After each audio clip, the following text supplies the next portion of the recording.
Tim Burton prefers a gothic black and white palette, but he has an acute obsession with the color red. And I'd say 7 times out of 10, it's a tell of some kind. Do with that information what you will. So I just saw Beetlejuice Beetlejuice. Let's talk about it. Directed by Uncle Tim Burton, stars Michael Keaton, Winona Ryder, Catherine O'Hara, Jenna Ortega, Monica Bellucci, Justin Theroux, Danny DeVito, Willem Dafoe, and so many other people. Burn Gorman. Just in case you don't know, this is a sequel to Beetlejuice, the 1988 film directed by Tim Burton, which starred Michael Keaton, Winona Ryder, and Catherine O'Hara. This is set some 30 years later. Lydia Dietz is all grown up and has turned her ability to see dead people into a whole business. She has a daughter with whom she is estranged, an interesting relationship with her stepmother, and unfortunately, our movie begins with the passing of her father, Charles. She seems to be living her best life with her dunce of a boyfriend, Rory, but is haunted, it seems, by visions of an old friend. How to review this? I'm really at a loss. I feel like reviewing this is almost pointless because it's exactly what you expect it to be. It's Tim Burton. I mean, that's what it's exactly what you expect it to be. Now, the big question I think a lot of people are going to have, do you need to watch the first movie in order to watch this one? Well, number one, why haven't you watched the first one? Like, where have you been? What have you been doing? But that is a loaded question. So, no, you do not need to watch the first movie in order to understand what's happening here. It's a completely separate story. It's not like we're picking up where we left off. Any information that you would need from that first movie, they're going to give it to you here. There are a couple of elements here and there, some Easter eggs that are going to make people who are familiar with that first movie very happy, but it's not like you're not missing anything. Like, those elements are going to mean something to you in this story. It's just going to mean something a little extra for those of us who are nostalgic. Now, while you don't need to watch that first movie in order to understand what's happening here, I highly recommend watching that first movie before you see this for 2 reasons. Number one, the opening scene, that title. There's something about a Tim Burton title sequence, opening credits, legendary. Some of my favorites. But I think if you have seen that first movie, that opening sequence just hits a little bit different. And number two, if you haven't seen that first movie, I don't know if you'll like this. This is pure nostalgia. Like I said, story-wise, we're not picking up where we left off. However, the continuity in the aesthetic is very much appreciated. This does not look like a 21st century film. This looks like it came straight out of the 80s, from the makeup, costuming, even the visual effects, practical effects, dialogue, set design. It's very old school, very much in the same groove, same aesthetic, same pace even as that first movie. And because this doesn't feel like your regular 21st century film, if you are not familiar with that first movie, I think you might find this a little boring.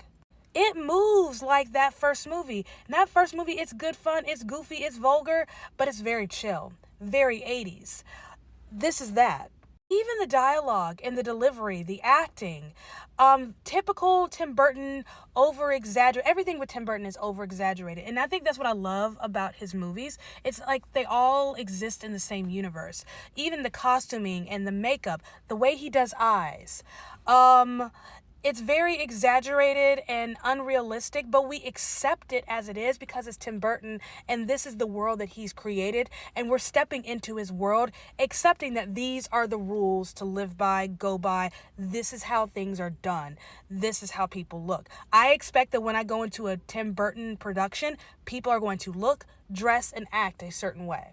And with us continuing in this universe of Winter River, Connecticut, Beetlejuice, again, it's the same texture as that first movie. Even the pacing, chill, relax, campy. It's not boom, boom, boom, boom, boom like we're used to with a lot of these movies. We're not, being, entertained. every single second.